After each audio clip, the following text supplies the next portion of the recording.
ഈ ഒരു മോഡൽ നിർത്തിയാൽ ചിലപ്പോൾ എനിക്ക് വന്നതിൻ്റെ ഡിസൈനായിരിക്കും.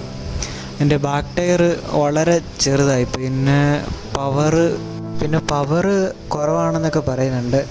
ഇതിൻ്റെ കാര്യം എനിക്കറിയത്തില്ല. പിന്നെ ഏതാണ്ട് സെൻസർ കംപ്ലൈൻ്റ് ഉണ്ട് എന്നൊക്കെ ചിലർ പറയുന്നുണ്ടായിരുന്നു. സെൻസർ കംപ്ലൈൻ്റ് അത് 1-2 വണ്ടികൾക്ക് വരുന്നതായിട്ട് പറയുന്നുണ്ടായിരുന്നു. ഞാൻ ഈ മോഡൽ എടുക്കണമെന്നൊക്കെ ഓർത്തിരുന്നു. പിന്നെ അന്ന് 50,000 താഴെ കിട്ടുന്ന ഒരു അത്യാവശ്യം ഒരു സ്പോർട്സ് ബൈക്കിൻ്റെ ലുക്കുള്ളൊരു വണ്ടിയാണ്. പിന്നെ മൈലേജും ഉണ്ടെന്ന് തോന്നുന്നു. പിന്നെ പക്ഷേ ഈ വണ്ടിക്ക് ഒത്തിരി ഹേറ്റേഴ്സ് ഉണ്ട്. കുറേ പേർക്ക് ഇഷ്ടമല്ല ഇത് മോഡൽ.